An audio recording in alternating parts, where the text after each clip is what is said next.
예, 백혜룡 증인께서는 증인석으로 나와 주시면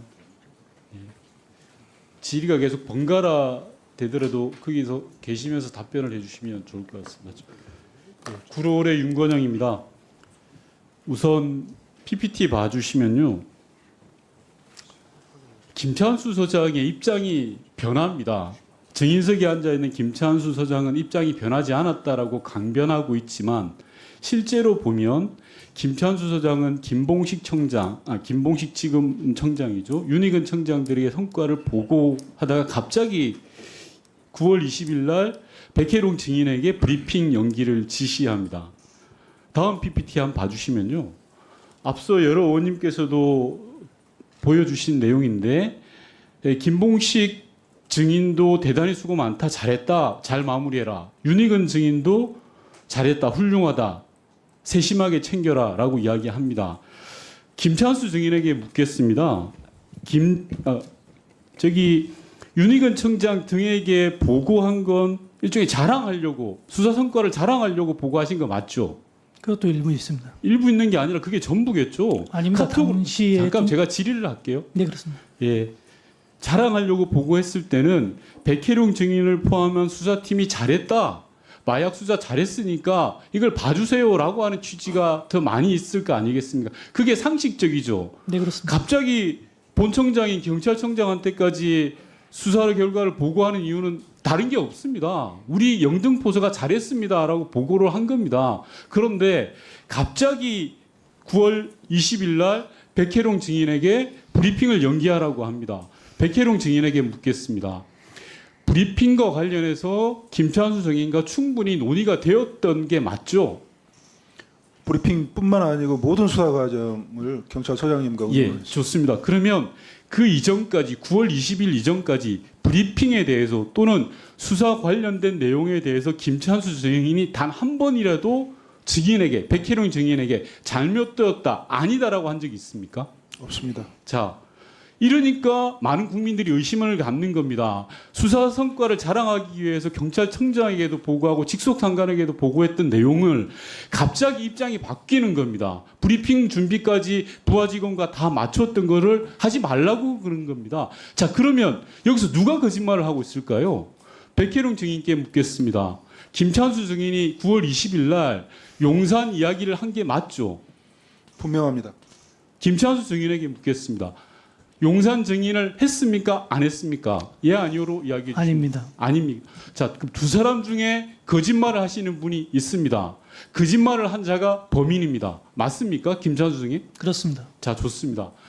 상식적으로 봤을 때요, 이런 상황이면 누구를 의심하겠습니까? 앞서 말씀드린 것처럼 자랑하기 위해서 청장에게 보고까지 하고 브리핑 계획이나 수사 내용을 공감하고 설명하고 같이 논의했던 그런 사람이 하루아침에 입장이 바뀌었다라고 하면 많은 국민들은 당연히 백혜룡 증인의 진술이 맞다라고 생각할 겁니다. 본 의원도 그렇게 생각을 합니다. 당연히 백혜룡 증인이 거짓말을 할 이유가 없죠.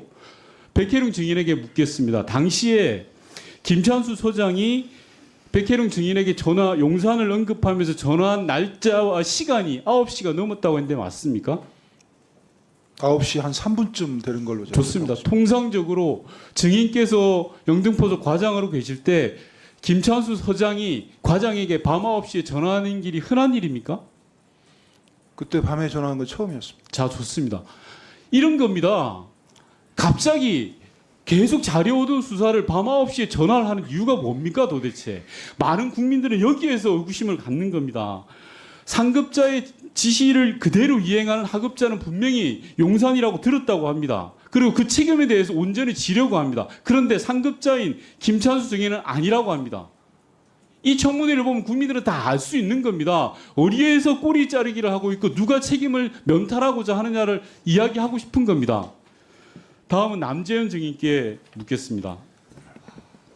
다음 PPT 봐주시면요, 윤석열 대통령이 2022년 10월 20일 날 경찰의 날 기념식에서 자, 마약과의 전쟁을 하자라는 이야기를 하셨습니다. 알고 계시죠?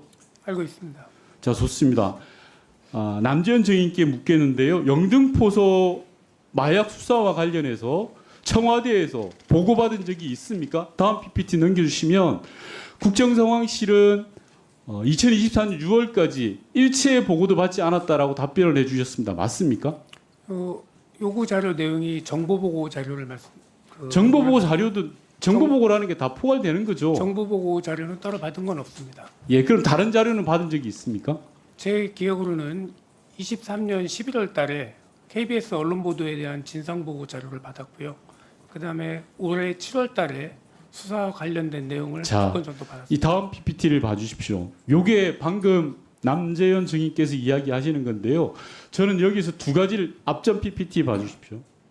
우선 2023년 7월부터 영등포소 마약 수사와 관련해서 상황실에서 보고를 못 받았다라는 것은 저는 상황실이 일을 안 하고 있다라고 말씀드리고 싶습니다. 백혜룡 증인에게 묻겠습니다. 이번 수사가 역대급 수사 결과라고 들었습니다. 역대 두 번째로 많은 양을 압수수색하고 발견해낸 거 맞죠? 압수 양으로는 그렇습니다만 경찰 최대 수사입니다. 좋습니다. 자, 남재현 증인께 묻겠습니다. 대통령이 마약과의 전쟁을 선포하고 모든 경찰력을 동원해서 마약 범죄를 단속하고 있었습니다. 역대 최고의 수사 실적을 올렸는데 국정상황실에서 아무런 보고를 못 받았다. 특히 정보 보고도 못 받았다. 이게 말이 됩니까? 국정상황실에서 근무했던 본의원이 생각할 때는 도저히 납득할 수 없는 상황입니다. 그리고 제가 왜 이 자료를 보내드리냐고 하면요. 이 두 자료가 이 자료와의 다음 PPT 자료가 시차가 있습니다. 처음에 보낸 자료가 이 자료인데요. 제게는 보고를 안 받았다고 했다가 또 예컨대 언론 보도와 관련돼서 내부 보고는 받았다라고 합니다. 이게 말이 됩니까, 남재현 증인? 앞에 요구 자료 내용은 정보 보고 자료를 요구를 하셨고요. 뒤에 내용은 보고사항 일체를 얘기했습니다. 정보 보고 자료에 대해서는 없다고 말씀드린 겁니다. 자, 남재현 증인 정보 파트에서 오래 일하셨습니까? 아니면 전공 분야가 어디십니까? 저는 정보 파트에서 근무한 경험은 없습니다. 자, 정보 보고라는 건 이 모든 걸 다 이야기하는 겁니다. 국정상황실에서 근무를 저보다 오래 하셨는지는 모르겠으나 상황실 치안팀이 정보 보고를 받는다는 이런 내용을 포괄하지 않는다는 게 국회 행정안전위를 무시하고 위증을 하는 겁니다. 자료 두 개가 틀리잖아요. 하나는 보고를 받았다, 하나는 보고를 받지 못했다. 어떻게 맞는 겁니까? 요구 자료 주신 내용에 충실하게 답변 드린 겁니다. 말장난하지 마세요. 정보 보고 자료를 달라고 하셔서 정보 보고 자료는 없다 말씀드렸고요. 기타 자료 보고 달라고 다 보고 드렸습니다. 그리고 숨김없이 다 자료 제출한 겁니다. 거짓말에 지나가는 초등학생도 없습니다. 통상 정보 보고 자료라고 하면 경찰청 정보국에서 생산돼서 보고하는 자료를 말합니다. 정보 보고 자료라고 하면 경찰청 정보국이 취합하는 치안 상황 보고까지 포함되어 있습니다. 국정 상황 실정으로서 말씀드리는 겁니다. 그대로 확인하고 이야기하세요. 그 치안 사항 보고서에 없었습니다. 없는 게 말이 되냐라고 앞전에 지적했잖아요. 역대 경찰에서 최고의 수사 실적을 올렸는데 그게 보고 내용이 안 들어가 있는 게 문제죠. 그렇다면 경찰청에서 보고하지 않은 사항을 제가 알 수가 없습니다.